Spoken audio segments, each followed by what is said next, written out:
Le prophète alayhi salatu wassalam, il disait à Abu Bakr et à Omar, si vous voyez Ouais, une personne qui s'appelle Ouais, allez le voir et demandez-lui de demander pardon à Allah pour vous. Regardez, subhanallah.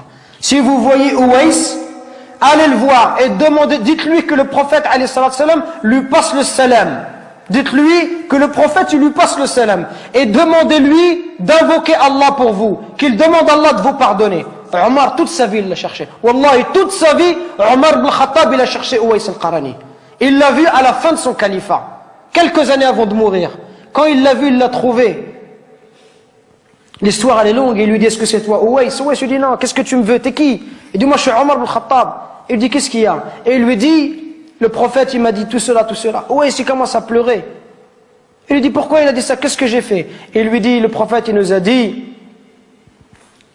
si on te voit que tu demandes pardon à Allah, et que tu avais la peste et que tu as été guéri, excepté la taille d'une pièce dans ton dos, parce que tu avais une mère, et que tu as été bon envers elle. Ouais al-Qarani, à l'époque du prophète, alayhi salatu wassalam, il était croyant. Il n'est pas parti voir le prophète, il ne s'est pas déplacé. Pourquoi? Parce qu'il avait une mère, il ne voulait pas l'abandonner. Il voulait rester avec sa mère, subhanallah. Regardez, il voulait rester avec sa mère, il ne voulait pas la laisser toute seule. Pour ça, le prophète, alayhi salatu wassalam, a été informé par Allah Azza wa Jal que cet homme-là était un homme pieux. Et Omar, il est parti le voir et il lui a dit, et Ouais lui a dit, moi je vais demander pardon pour toi. Toi tu es Omar ibn Khattab, je vais demander pardon à Allah pour toi. Il lui dit, oui, tu demanderas pardon à Allah pour moi. Pour vous montrer la valeur des parents. Allah, il nous interdit de faire de dire la moindre phrase. Le moindre mot. Fi, ça n'a aucun sens. Ça n'a pas de sens. Fi, c'est une onomatopée. C'est un son. C'est un mot qui est composé de 2 lettres. C'est le mot le plus petit en arabe. C'est pour vous dire que si tu n'as pas le droit de faire à ton père, celui qui fait des phrases entières et qui lui dit tu m'as jamais rien appris, tu m'as jamais rien donné, et qui se plaint, ça c'est encore pire. Regardez, à travers ce dua, on retrouve la miséricorde.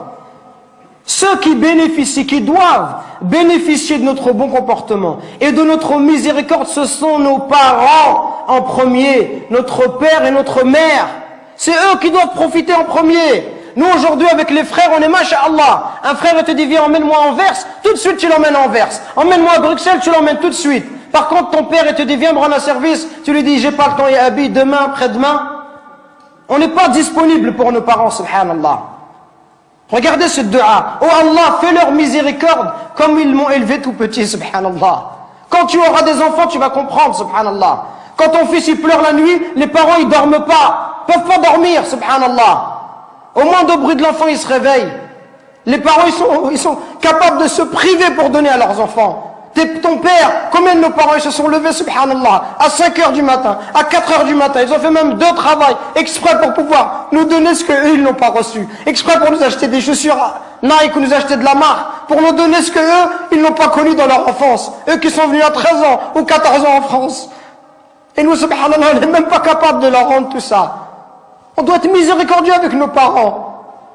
On doit les aimer, leur montrer de l'amour. Quand ils sont vieux, on doit être auprès d'eux, leur accorder du temps. Mais nous, quand on est marié, on préfère notre femme, on préfère nos enfants. Même le pont, certains, si sa femme va se disputer avec ses parents, il va toujours prendre le parti de sa femme, subhanallah. Il va faire des cadeaux à sa femme, mais jamais à sa mère.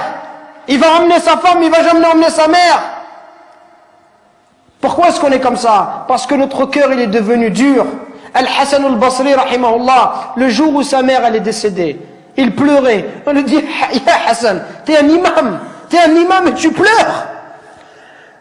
Comment est-ce que tu peux pleurer? Il dit, je ne pleure pas parce qu'ils sont décédés, je pleure parce qu'une des portes du paradis s'est fermée.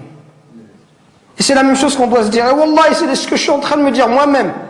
Qu'on parle, conférence après conférence, khutbah après khutbah, et on dit comportez-vous bien, comportez-vous bien. Et wallah, on est insouciant avec nos parents. Jusqu'au jour où nos parents vont mourir, et là on dira subhanallah, j'aurais voulu faire le bien, j'aurais voulu rester auprès d'eux, j'aurais voulu les accompagner, j'aurais voulu les consoler, j'aurais voulu les aider comme ils m'ont aidé, leur donner comme ils m'ont donné, patienter avec eux comme ils ont patienté avec moi. Qu'on se réveille avant qu'il soit trop tard, subhanallah. Qu'on se réveille avant qu'il soit trop tard, avant qu'on ne regrette. Et avant qu'on dise j'aurais aimé faire le bien, j'aurais aimé voyager avec mon père, j'aurais aimé passer du temps avec lui, j'aurais aimé rester juste m'asseoir, boire un verre de thé, parler avec lui, qu'il soit heureux.